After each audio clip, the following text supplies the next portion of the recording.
Assalamualaikum warahmatullahi wabarakatuh. Bismillah, alhamdulillah, amma ba'd.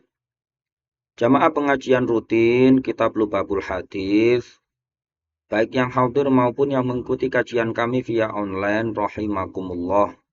Alhamdulillah pada kesempatan yang penuh barokah ini kita bersama-sama bisa untuk melanjutkan kajian kita, yakni Kitab Lubabul Hadis. Namun sebelum kajian ini kita mulai, marilah bersama-sama seperti biasa kita bertawasul, kirim Fatihah kepada guru-guru kita, mu'alifatul kitab, kita beserta keluarga semuanya. Mudah-mudahan apa yang kita pelajari ini, niat yang baik ini senantiasa diridhoi oleh Allah Subhanahu wa taala, dijadikan ilmu yang nafi' dan barokah. Kita semua diberikan keberkahan hidup, keberkahan rezeki dan semuanya. Amin Allahumma amin. Al-Fatihah.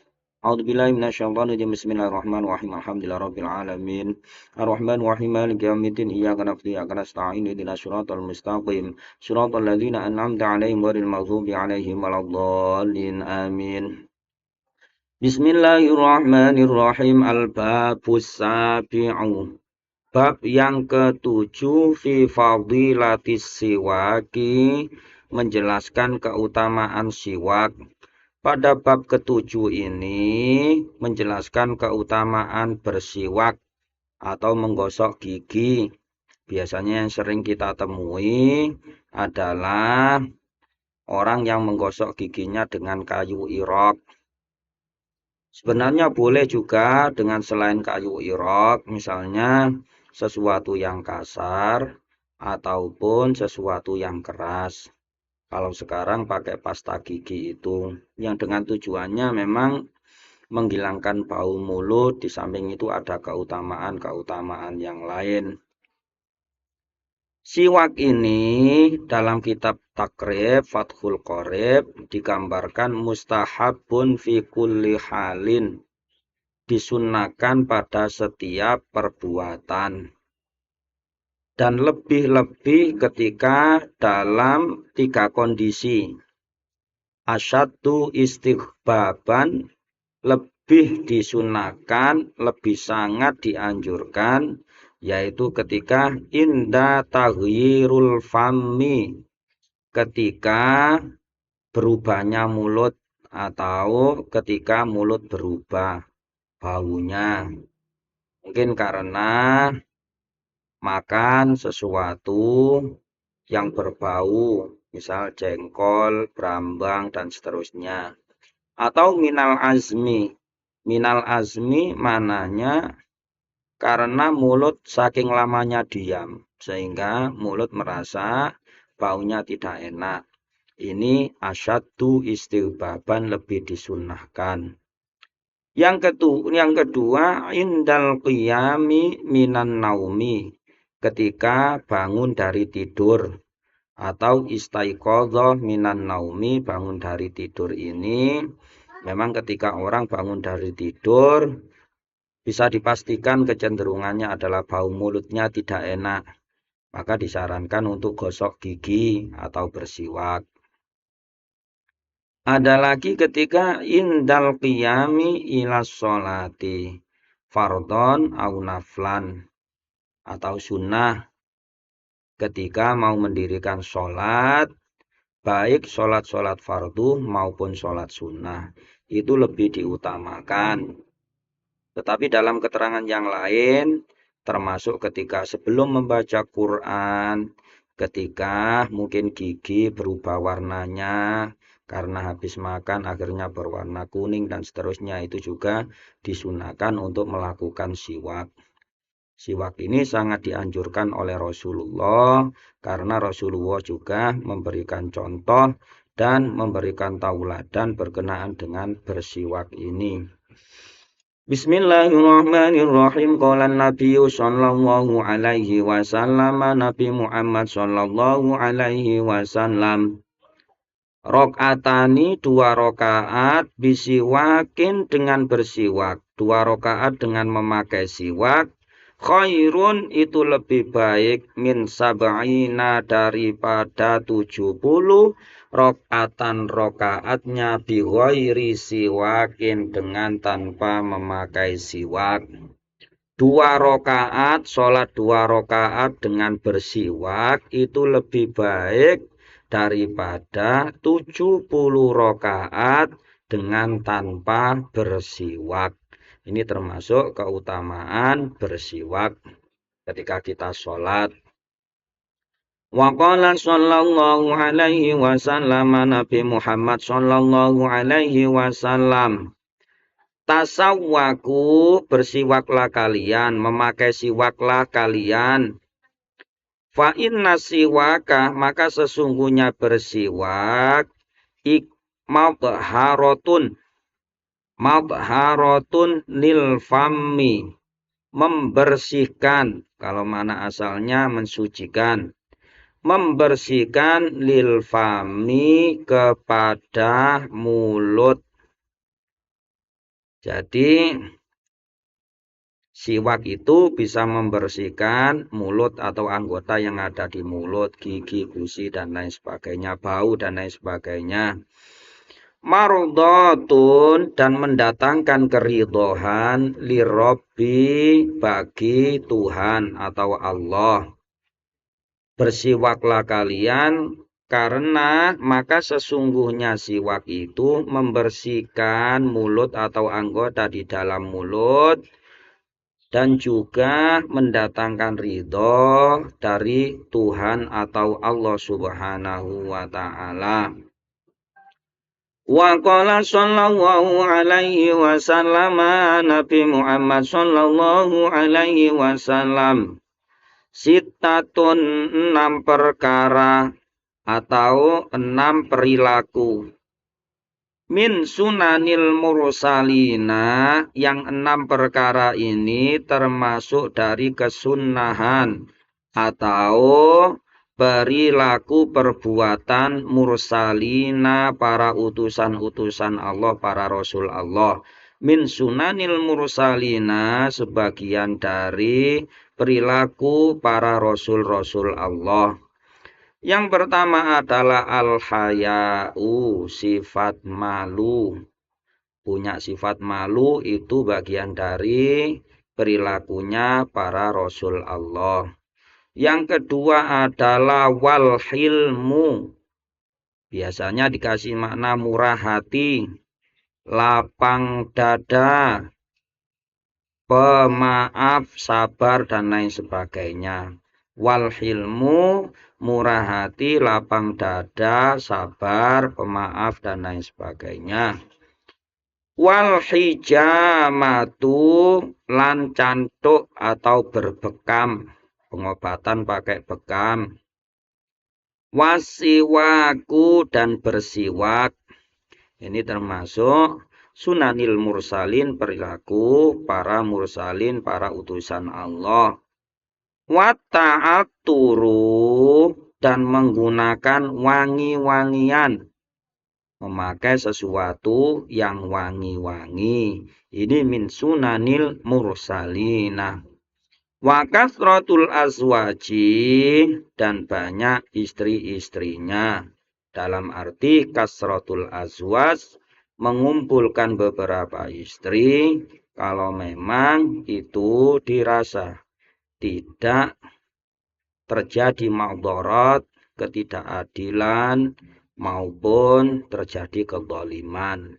Kasratul azwaji, banyak istrinya. Ini termasuk perilaku para mursalin, para utusan Allah.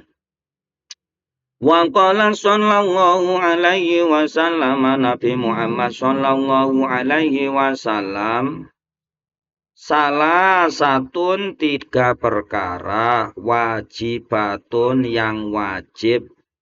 Makna dasarnya wajib, tapi ini bisa dikasih makna yang lain, sangat dianjurkan, berhubungan dengan sholat Jum'ah. Ala kulli muslimin, terhadap setiap orang muslim.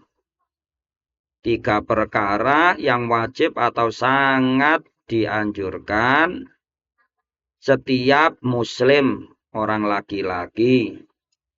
Yang pertama, al-ghuslu mandi yaumal jumu'ati pada hari Jumat. Mandi Jumat, mandi untuk melaksanakan sholat Jumat.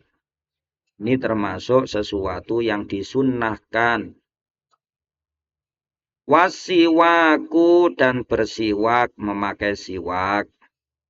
Wamassut tibi dan memakai wangi-wangian. Menyentuh wangi-wangian, memakai wangi-wangian.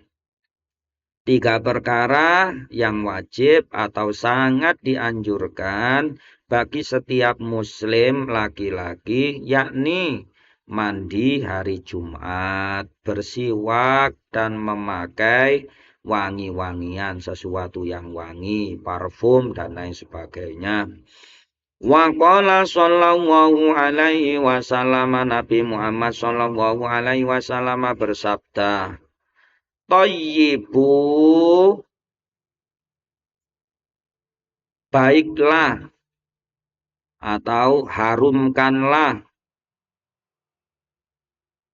afwahakum, mulut-mulut kalian, wangikan mulut kalian atau baikan bau mulut kalian, bisiwaki, dengan siwakan. Perbaikilah mulut, tanda kutip, dibuat wangi atau wangilah, buatlah wangi mulut-mulut kalian dengan cara bersiwak. Fa innahu, maka sesungguhnya siwak, Thariqul Qur'ani, fa innahu, maka sesungguhnya afwahakum, mulut.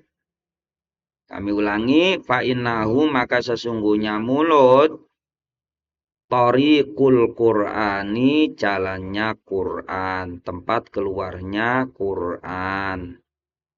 Buatlah mulut kalian itu harum, wangi dengan bersiwak. Karena sesungguhnya mulut itu tempat atau jalan keluarnya Quran. Quran itu kita baca keluarnya dari mulut. Salah satu untuk litakzimil Quran dengan cara kita bersiwak. Sehingga sebelum membaca Quran juga disunnahkan untuk bersiwak. Wa qala sallallahu alaihi wasallam, Nabi Muhammad sallallahu alaihi wasallam bersabda, Rahimallahu, Allah menyayangi, Allah sayang, al-mutakhallilina, terhadap orang yang menyela-nyela. Menyela-nyela min ummati, dari umatku, fil wudu'i, di dalam wudu. Nyela-nyela baik rambut, menyela-nyela jenggot ketika wudu, ketika punya jenggot yang lebat itu disela-selai, ketika membasuh tangan atau kaki, jari-jari disela-sela dan seterusnya. Allah menyayangi kepada umatnya yang ketika wudhu itu disela-sela anggota tubuhnya, termasuk jari, termasuk rambut, baik rambut kumis maupun jenggot dan seterusnya. Watta'ami, dan makanan. Maknanya adalah menyela-nyela gigi dari sisa makanan. Sisa makanan yang ada di giginya dibersihkan. Ini termasuk umat yang disayangi oleh Allah Subhanahu wa ta'ala. Wa qala sallallahu alaihi wasallam, Nabi Muhammad sallallahu alaihi wasallam bersabda, La tatakhallalu, janganlah engkau mencungkil atau menyela-nyela, bil asi, dengan kayu as, jenis kayu. Ketika menyela-nyela gigi, itu jangan memakai kayu as. Ada sebagian yang memberikan makna bil asi itu jenis kayu yang mengandung wangi-wangian atau kayu yang wangi baunya. Waroyhan dan kayu royhan sama kayu yang juga wangi, jenis kayu royhan. Wal kosobi dan bambu pring. Nah ini tidak boleh nyela-nyela atau mencongkel gigi itu dengan kayu as, kayu yang wangi baunya, atau royhan jenis kayu yang wangi pula, wal kosobi dan bambu. Fa innahu maka sesungguhnya menyela-nyela mencongkel dengan menggunakan kayu-kayu ini yurisu bisa mewarisi atau menyebabkan al-iklata yakni rontok gigi. Gatal nanti bisa rontok giginya. Kalau misalnya mencongkel atau menyela-nyela gigi dengan pakai kayu ini. Wa qala sallallahu alaihi wasallam Nabi Muhammad sallallahu alaihi wasallam salatun salat bisiwakin dengan memakai siwak, salat dengan memakai siwak khairun iku lebih bagus, lebih baik. Salat memakai siwak dengan bersiwak itu lebih baik min sab'ina sholatan daripada 70 sholat. Daripada 7 sholat, 70 sholat bighairi siwakin dengan tanpa siwakan. Sholat dengan bersiwak itu lebih baik daripada 70 sholat dengan tanpa bersiwak. Ini penting bagi kita, paling tidak kita biasakan sebelum sholat kita bersiwak. Bersiwak, menggosok gigi. Entah dengan memakai kayu irok atau sesuatu yang kasar, boleh.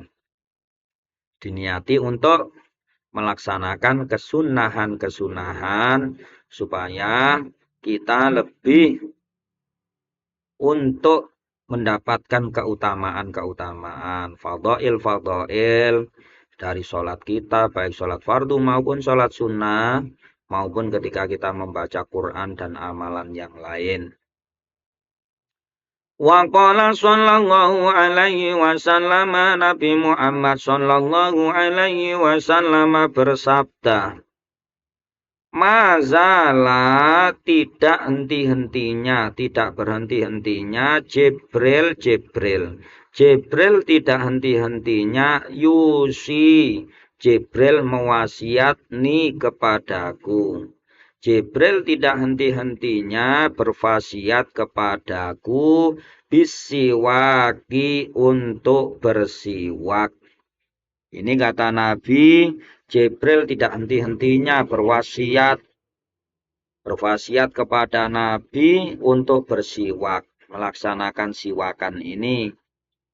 Hatta khosyitu, sehingga aku khawatir, Nabi khawatir ayyad rotna, Nabi khawatir nanti rontok asnani gigiku. Jadi Nabi itu diperintah, Jibril tidak henti-hentinya mewasiati Nabi untuk bersiwak. Sampai Nabi itu takut giginya rontok, giginya rusak sebab bersiwak. Ini menandakan berarti siwak termasuk bagian penting dalam keutamaan kita sholat khususnya atau ibadah yang lain. Wa qala sallallahu alaihi wasallam, Nabi Muhammad sallallahu alaihi wasallam, umirtu aku diperintah bisiwaki dengan bersiwak. Aku diperintah untuk bersiwak. Hatta khiftu sehingga aku takut ala asnani terhadap gigi-gigiku. Kata Nabi, aku diperintah untuk bersiwak sampai aku merasa takut terhadap gigiku. Artinya rusaknya giginya Nabi Muhammad Shallallahu Alaihi Wasallam saking seringnya digosok. Tapi siwak itu pada intinya secara tidak langsung tentu akan membawakan dampak yang lebih baik. Yang paling penting, mulut baunya tidak terlalu buruk. Yang kedua, bisa menjaga gigi untuk tetap sehat dan seterusnya. Paling tidak kita mulai dari hal-hal yang kecil ketika kita sebelum qiraatul Quran, ketika kita sebelum melaksanakan sholat, fardu, sholat sunnah, ketika bangun tidur, ketika habis makan-makan yang berbau, tidak enak, nanti yang sekiranya membuat orang lain tidak nyaman, apalagi ketika kita sholat berjamaah, bisa kita bayangkan ketika mulut kita habis makan sesuatu yang bau menyengat, jengkol misalnya, kemudian kita tidak bersiwak, kita tidak menggosok gigi kita, membersihkan mulut kita. Tentu orang lain di sekeliling kita pada waktu kita jamaah atau kita beraktivitas, mereka terganggu. Jadi salah satu di antara keutamaan bersiwak, membuat mulut lebih harum, gigi terjaga, dan yang terpenting adalah ibadah-ibadah termasuk sholat dan lain sebagainya ini lebih mendapatkan keutamaan dari Allah Subhanahu wa Ta'ala.